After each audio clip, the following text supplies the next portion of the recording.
Shalom, shalom, family. Welcome everyone back to the D.C.B channel. My name is Uzi Alawi. I'm one of the teachers at Congregation Bay D.C.B.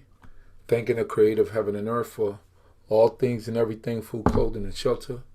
Thanking the Creator for wisdom, knowledge, and understanding, and all things that are before us.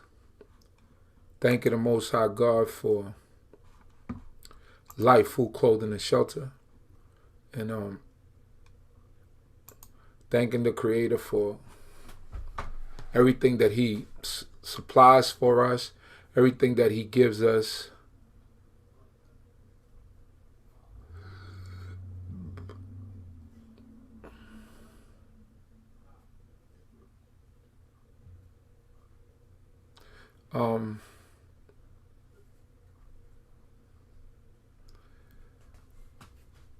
We thank the Creator for all things and everything. Kobe Yisrael. We ask that the Most High continue to be with all those who are downtrodden, the destitute, the fatherless, the poor, the needy.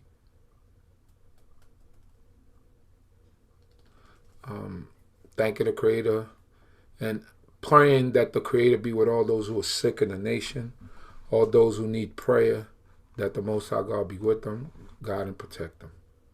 I pray to the Most High to continue to be with us and keep us on the path of righteousness, to be before this great and mighty King,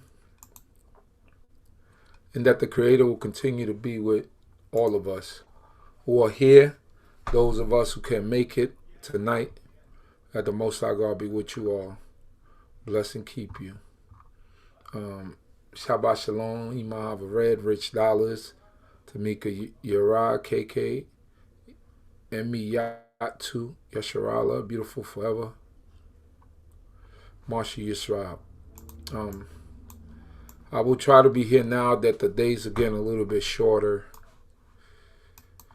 Should be a little bit easier for me to do what I have to do and really be here. So once again, thanking the Most High King, Creator of heaven and earth, for all things and everything. How's everyone feeling tonight? I hope everybody had a good meal tonight, that everybody had a good week. Sometimes the weeks are challenging, but it's a blessing to be able to come and praise this great King. I look forward to the Shabbat day. The Shabbat day is truly a blessing for us all. I look forward to it. And if we could concentrate on the holiness of the Shabbat and do the things that are required by the Most High for us to do on this day, then we'll be blessed in this day. And we could only be thankful to this great King for allowing us a day like this to be able to refresh ourselves and to be able to walk in righteousness and be able to recharge our batteries and do all the things that are precious in the eyes of the Creator, and things which is obedience. The Most High God just looks for obedience from us. He don't look for us telling him that we love him, because through obedience we show him love. He don't look for us to say how much of a great servant we are and how much we've done, because through obedience we show all that. Obedience is the key. Obedience of his servants and the people who's supposed to praise him. When you go away from being obedient to God and doing that which you feel is right in your own heart, in your own mind, leaning on your own understanding, then the Creator begins to judge us. And the Creator begins to, little by little, he begins to grab us and do things to us that he feels or he deems to be good, if we don't do that which is right. So I thank this great King once again, and I'm hopeful that the Creator will continue to be with us and protect us. How's everyone feeling out there? I'm thankful once again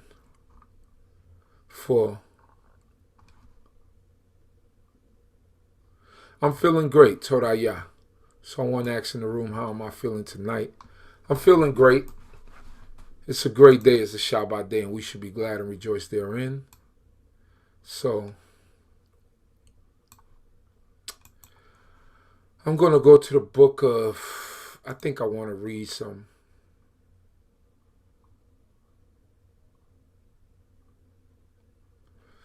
Just want to touch into some words of wisdom.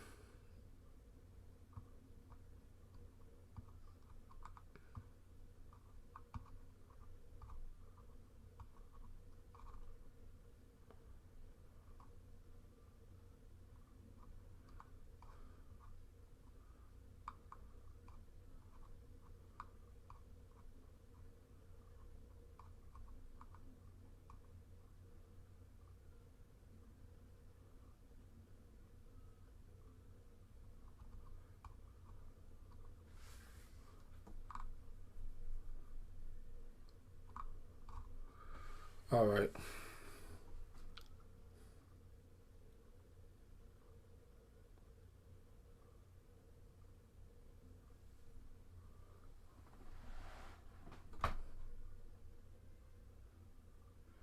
Just looking at what I want to bring forth tonight.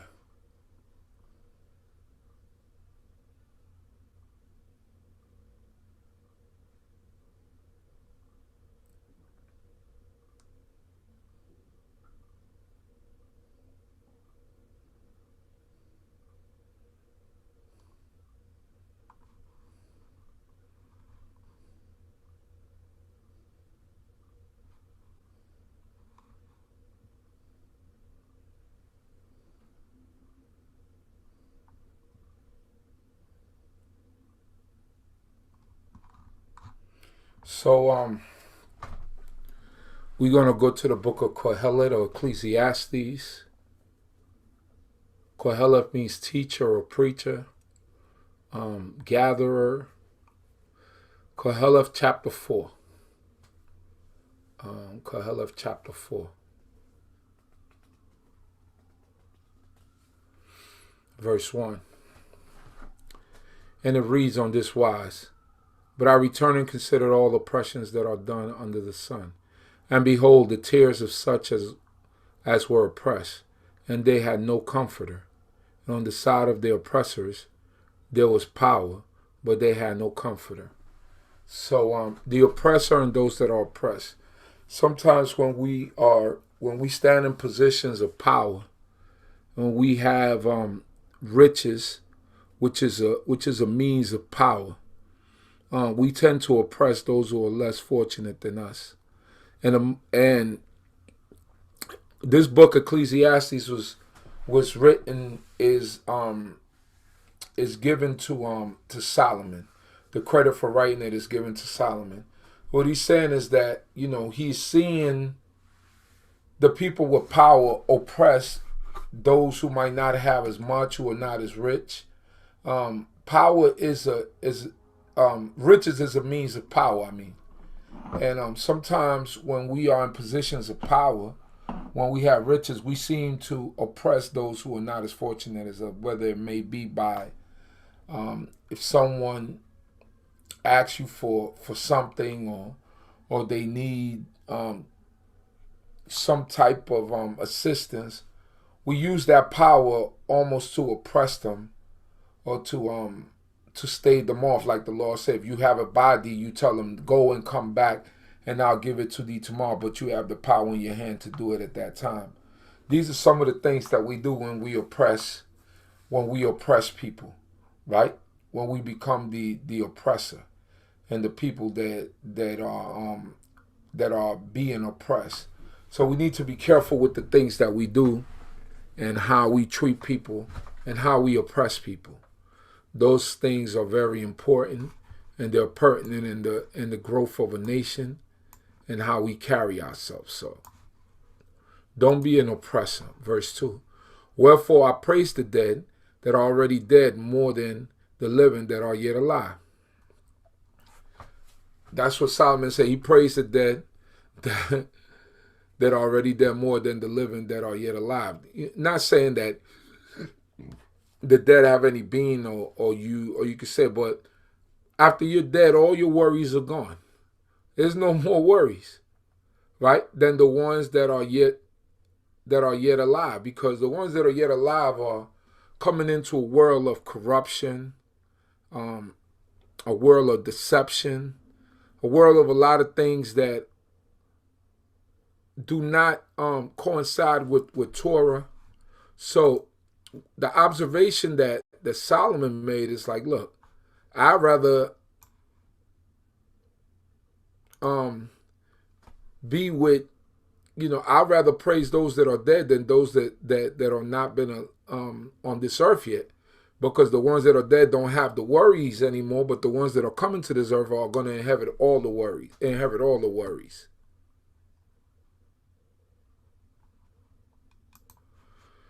It says here, verse 3, but better than them both is he that have not yet been, who have not seen the evil work that is done under the sun. Right? Better than them both is the one that is not here yet, who has not seen the evil under the sun. Again, I considered all labor and excelling in work, that it is a man's rivalry with his neighbor. This also is vanity and striving after wind. Again, I consider all labor and all excelling in work, that it is a man's rivalry with his neighbor. So sometimes we find ourselves working and killing ourselves because, our neighbor is remodeling the house. They're going up an extra story up. They widening the house. They putting a new brick front. They got new furniture, and we see that. And as they say, we try to keep up with the Joneses. So now we labor in order to compete with our neighbors and to try to outdo them. He said, this is vanity. You got to work for your happiness, not work to compete with someone else or keep up with the Joneses. You have to work for your happiness, for what makes you happy, not for what you see your neighbor do or try to compete with him or her. You understand what I'm saying? Verse 5, the fool foldeth his hands together and eateth his own flesh. That's what they do. Right? They fold their hands together and they eat their own flesh, wandering and pondering. Better is a handful of quietness than both the hands full of labor and striving after wind. So better is a handful of quietness, right? Having a good quiet existence than both the handful of labor and striving after wind. So having the handful of labor, meaning like you might be a contractor, you got all the jobs in the world. But having all the jobs in the world, you get yourself into a deeper and deeper hole. You start taking in all these contracts. You can't complete them. You can't do this. You can't do that. You're striving after the wind. You're striving for wealth. But in the interim or in the meantime, you're killing yourself trying to strive after wealth. So you're striving for the wind. You're striving for nothing, because eventually that catches up to you. It might even kill you. Verse 7, then I returned and saw vanity under the sun. There's one, verse 8, there is one that is alone and have not a second. Yea, ye have neither son nor brother. So you got some people that are alone. Men, right? And they have no brother, is an only child, and they have no children, right? So they are alone. Say, yet is there no end of all his labor. But this person kills themselves to labor, to amass wealth, to do all the things that this society teaches is what we're supposed to do, right? Neither is his eye satisfied with riches, meaning he's working so hard and working so much, he doesn't even acknowledge the fact that he doesn't have a family, he doesn't have a child, he doesn't have children, but he's laboring to get all the riches, to get all the latest clothes, to be in fancy cars, to be able to do all the things. But he's laboring for what? For someone else? For whom then do I labor and bereave my soul of pleasure? This also is vanity, yea, it is a grievous business. So the other lesson that is teaching is like, Just don't work just to amass riches. You have to enjoy some of that wealth that you amass. Like I always say, you got to put your feet in some sand. You have to do certain things to enjoy yourself, because it just doesn't make sense to be working and to be laboring and not to be able to enjoy or have pleasure in life and the things that are put before us and the things that we are able to partake of and enjoy. Go to a trip to Europe. Go to Israel. Go to Hawaii. Go to the Virgin Islands, to Jamaica. Have fun. Enjoy life, because that is what laboring is about. If you have lived all your life and you have not gone out of the United States to go relax somewhere, then you are cheating yourself from the goodness of life and enjoying yourself. We should not cheat ourselves from life and what God has given us. You understand? Don't cheat yourself. Always treat yourself good. No one is going to treat you better than yourself, all right? So treat yourself good. It says here,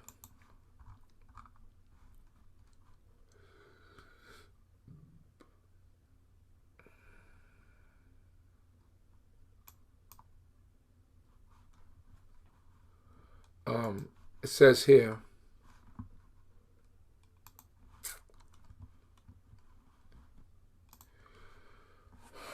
we are the children of Israel. We follow the law, statutes, and commandments of the Most High King. And we only follow the laws that Moses brought down from the mountain. And we don't add anything to it, and we don't diminish anything from that word. That's what we follow.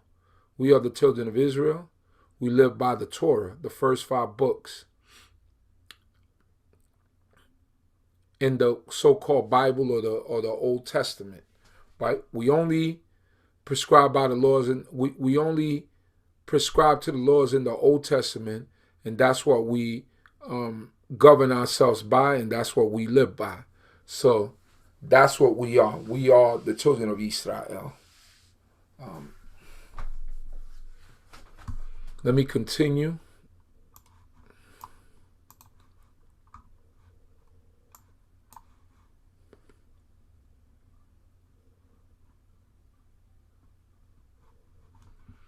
It says here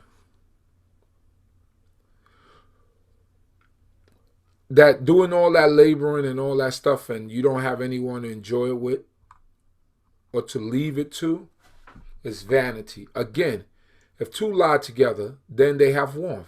But how can one be warm alone? Warm alone. So if you out in the elements and two people, are together, they could bring warmth to each other. So it's basically giving you an example that it's better not to be alone, right? Whether it be you got a spouse, whether it be you got significant other, it's better to work at things together, because one person working at something will wear themselves out, but together we could make things work out better. And if a man prevail against him that is alone, 2 shall withstand him, and a 3-fold cord is not quickly broken. So if you walk with your brother, no one can overtake you, no matter how strong that person is. But if it's 2 of you, and if it's 3 of y'all, even better. So it's telling us that we have to learn to work together and to learn to be unified when it comes to building certain things. And in order to do certain things, we need to begin to do things together in order for us to be successful. Better is a poor and wise child than an old and foolish king who knoweth not how to receive admonition anymore. So better is a poor and wise child than an old and foolish king. So it's telling us that a poor child is better than a foolish king who cannot take correction anymore, right? Because the job of the king is to govern and to look over the people, right? Many people have it, especially in Israel, we have it a little bit twisted. The rules come from God. So our true ruler is the Most High, the Creator. The king is really just a prince over the people who enforces what it is that the Most High God had left in order for us to do in the first 5 books, right? So is better. So a king, the job of a king is to govern the people. And in governing the people, he also has to be able to receive correction from those that are around him. If not, the kingdom will come crashing down. And these are things that we have to keep in mind, especially as we go back and we begin to build our nation once again. A king has to be able to take correction. For out of prison he came forth to be king, although in his kingdom he was born poor. I saw all the living that walk under the sun, that they were with the child, the second, that was to stand up in his stead. I saw all the living that walk under the sun, that they were with the child, the second, that was to stand up in his stead. There was no end of all the people, even all them whom he did lead. Yet they that come after shall not rejoice in him. Surely this also is vanity and striving after wind. Guard thy foot when thou goest to the house of God, and be ready to hearken. It is better than when fools give sacrifices, for they know not that they do evil. So, guard thy foot when you go to the house of God. When we go to these places of worship, we go to the place where we call upon the creator of heaven and earth. It says, guard your foot. Be mindful of your steps and the things that you do.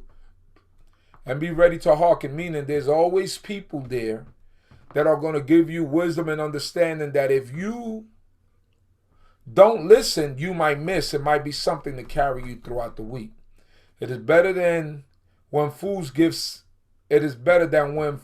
sacrifices, for they know not that they do evil. When fools give sacrifice, meaning they run their mouth, right? Run their mouths or give offerings. So it's better to go there and to listen than to give sacrifices of fools, right? Which is you run your mouth, you're giving up offerings because you taking for granted that you could do evil, and then you could just bring an offering before God, and the evil will be will be cleansed. But you did it, how do you say it? Presumptuously, meaning you planned to do the evil and you had the sacrifice ready. So that is the sacrifice of fools, right? Because you planned the evil, you put the sacrifice to the side, then you brought it up to God as if God didn't know what you were doing. For they know not that they do evil. That's an evil before the Creator. And God does not accept those type of sacrifices. You understand what I'm saying?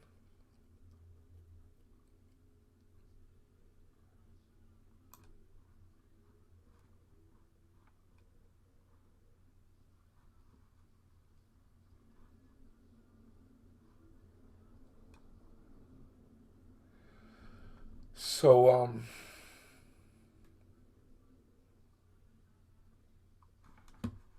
it says here, let me see. Let us go to chapter 5 of the book of Ecclesiastes, or Kohelet. It says here, be not rash with thy mouth, and let not thy heart be hasty to utter a word before God. For God is in heaven, and thou upon earth. Therefore let thy words be few. So sometimes when we come before God, we think that we need to have these lengthy, drawn out prayers. God don't, the length of the prayers and how magnificent it might sound when you say it does not impress God. You understand what I'm saying? It says, be not rash. In other words, think before you come before you pray before this great king. And know what you're going to say. And your prayers do not have to be in a multitude of nice and fancy words and how hard you pray. It just has to be in a simple way, concise in a way where the Most High could understand you. For God is in heaven and thou upon earth. God is up there. He sees us and he knows everything that we do, and he knows our heart. And if we send up foolish prayers, he could that easily crush us. Said, therefore let thy words be few. This is Solomon saying this. Verse 2. For a dream cometh through a multitude of business, and a fool's voice through a multitude of words. For a dream cometh through a multitude of business. So we fulfill our dreams through the business and the endeavors that we put forth. It's okay to dream. It's okay to have vision. These are all great things, right? And the business that we put forth will help us to fulfill these dreams and these visions. A fool's voice through a multitude of words, right? So you know somebody is a fool through the words and the things that they say. They become repetitious. They always have to be heard. And you can make out a fool. We could all make out fools. Verse 3, when thou vowest a vow unto God, defer not to pay it, for he have no pleasure in fools. Pay that which thou vowest. So we found out in our Torah that when we make a vow before the Most High God, that we have to keep up our vows. When we make a promise also to a person, that we have to keep the words that come out of our mouth, and we have to be very circumspect and not making vows that we're not going to keep, or making promises that we're not going to keep. We have to be very aware of that.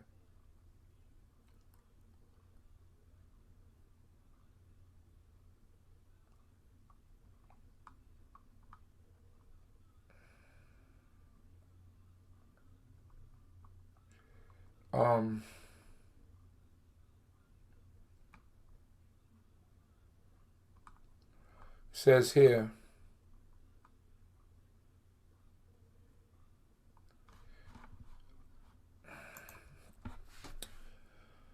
give me 1 second here, brothers and sisters. Let's see what's going on here. All right, so it says here,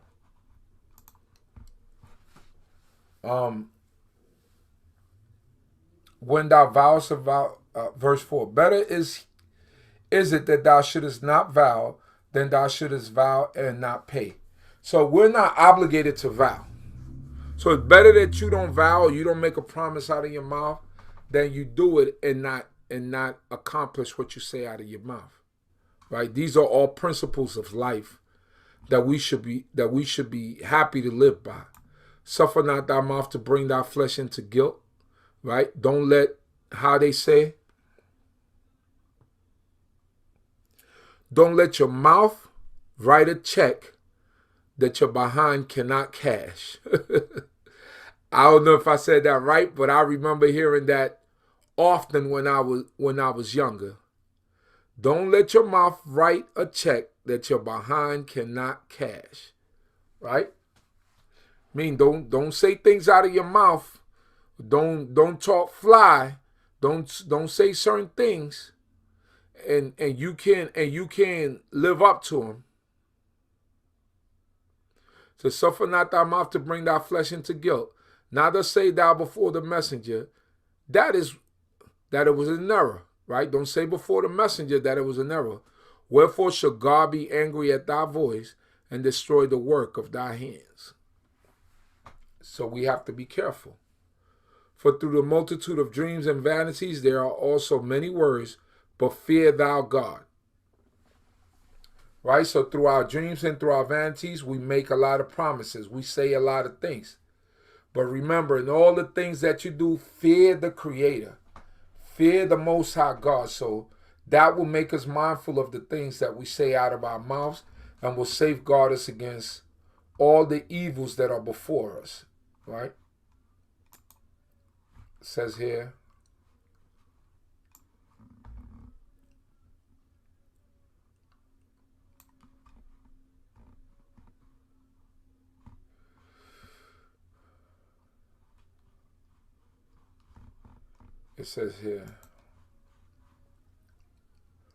if thou seest the oppression of the poor, and the violent perverting of justice and righteousness in the state.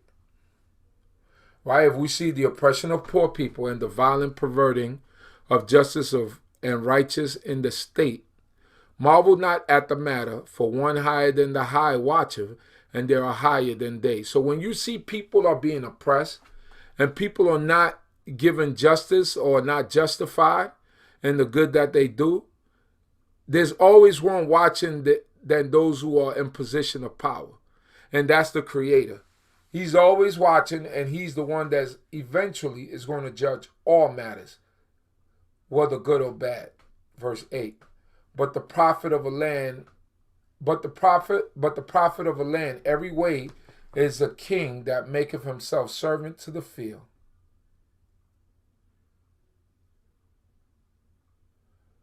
Right, so a king who humbles himself, right? But the prophet of a land, every way is a king that maketh himself servant to the field.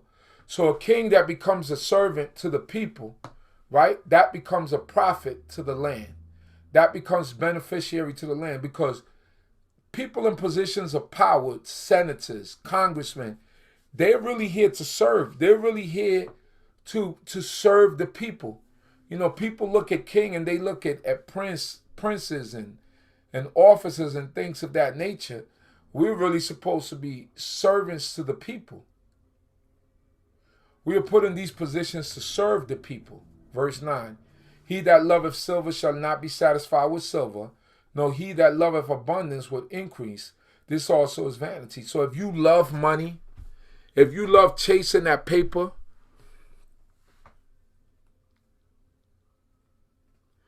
you're chasing after vanity. It doesn't mean you cannot make money or you cannot try to secure your future. What it's saying is that if this is your sole purpose, if this all you live for, then you got to let go of that type of mentality, right? Because I was speaking to someone and they was speaking to me about when you go chasing that money, right? When you go chasing after money, sometimes you don't get what is it that you want. The Most High always puts stumbling blocks before you. Something come up, this happens or whatever. Person was telling me you got to just love the grind. Love going out there and doing what you do at the best, at your capability, but have a cutoff point, right? That's why I tell us to observe the Shabbat. But if you always at some networking event, you trying to do all these things, you chasing after the win. You know what I mean? You forsake everything in your life to chase after the win, when you should be standing, right? When you should be standing in righteousness and find the Most High God. No one is saying that you cannot work and you cannot do certain things, but when you when you begin to chase that dollar like that, you begin to compromise your way, and you begin to compromise the ways that the Most High God has left here on record for us to do. I noticed this is a lot of people's stories in life. It's Israelites. Verse 11, sweet is the sleep of a laboring man. You see, you labor, and when you earn, your sleep is sweet. You know what I'm saying? But you're not killing yourself, and you're not compromising God's way. Whether he eat little or much, but the satiety of the rich will not suffer him to sleep. Meaning, the satiety, meaning all the riches and the wealth that he has amassed will not suffer him to sleep, because now you got to worry about people kidnapping your kids. Now you got to worry about whether you can walk out into the street because people know you wealthy. You got to worry about people trying to sue you or get into altercations with you to try to sue you and take yours. I'm bringing it up to speed because these are the things that happen to people. So we should be happy to labor, but not really be trying to kill ourselves to find riches. That will come to us. God will bless us with that. God will look out for us. There is a grievous evil which I have seen under the sun, namely, riches kept by the owner thereof to his hurt. When we get in positions of power and when we have, I've noticed this with a lot of multi-billionaires. A lot of times they give a lot of their money to foundations or to places or to things that will help people. They know how to find their blessings. That's what we have to think about, you know. Because when you keep all that money to yourself, it's to your own hurt. Your family start arguing and fighting over it. People fall out with each other because they believe that like this money's supposed to go to them, or it's an entitlement that is supposed to be solely for them. These are the things that we have to be aware of, and these are the things that we have to be on top of. Verse 13, and those riches perish by evil adventure, and if he have begotten a son, there's nothing in his hand. So you amass all this wealth, and then you make some bad moves, and you can't leave anything for your children. So what it's telling you is to pace ourselves and to make the right decisions as to when we work, as to not to go chasing that dollar and solely that dollar and compromise your ways or the ways of Torah for our own pleasure. It says right here, verse 14. As he come forth of his mother's womb, naked shall he go back as he came, and shall take none for his labor, which he may carry away in his hand. So basically it's telling you, we working for the win. So like I said earlier, enjoy yourself in life, because when you go back into the grave, you know, it's like people might wrap you in some sheets, but that was it. You go back naked as you came out of your mother's womb. You go back to the earth naked, to the ground, which he may carry away in his hand. And you can't carry none of those riches away with you. Riches stay here. And this also is a grievous evil, that in all points as he came, so shall he go. And what profit have he that he laboreth for the wind? So what profit have you that you labor for the wind? You just work, and you don't enjoy yourself. Enjoy yourself as you work.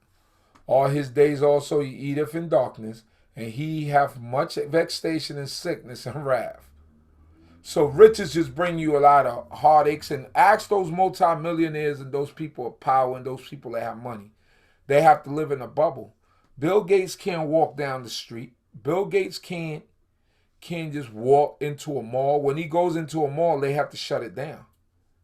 When you're a certain status, that they have to shut things down for you. And that's not really life, Verse 17, behold, that which I have seen, it is good, yea, it is comely for one to eat and to drink, and to enjoy pleasure for all his labor. You see? Enjoy pleasure for all your labor. Have your little wine. Go to the Bahamas. Go to Puerto Rico. Go to Grenada. Go to all these places.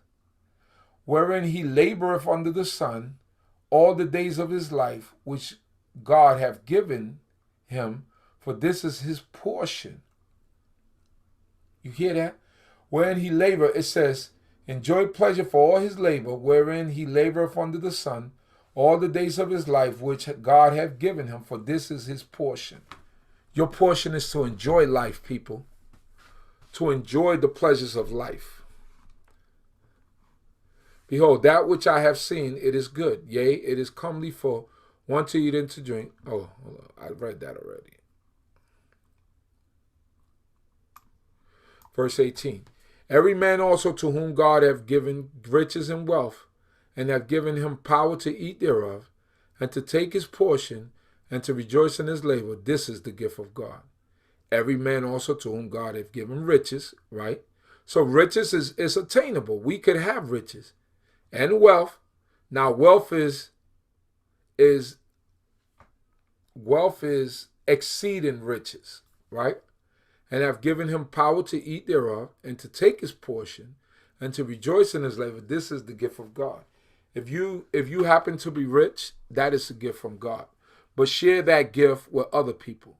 Look out for the poor and the needy. For let him remember the days of his life, that they are not many. For God answereth him in the joy of his heart. So our days are not many.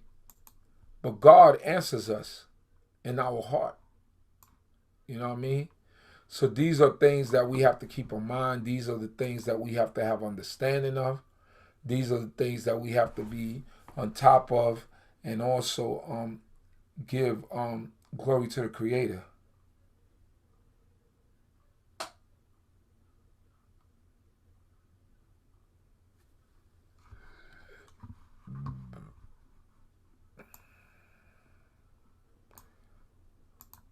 So yeah, these are the things.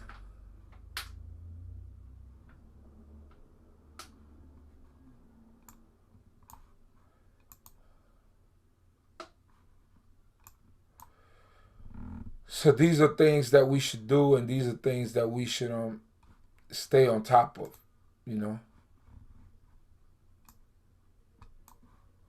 So I see we have some trolls in the room today. But these are the things that we should do. These are things that we should be aware of. So that's really all that I wanted to bring tonight. Hoping and praying that you got something out of what I brought tonight. And I'm thankful to the Creator. You know, it's been a year since that incident happened in Vegas, the Vegas incident with the shooting. Us as God people, we always have to pray. Even for things that are wrong, we have to pray for people. We have to be a people that pray for people, because it says at the end of the days it should be a house of prayer for all people.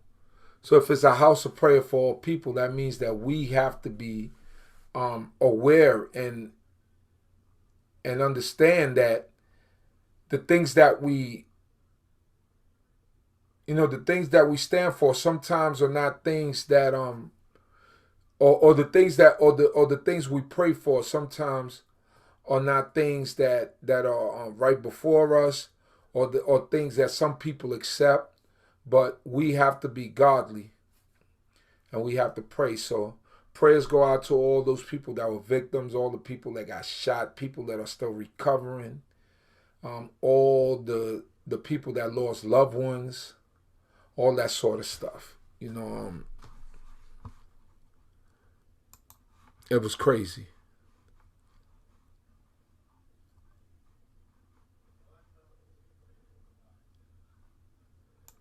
Okay, somebody has a question.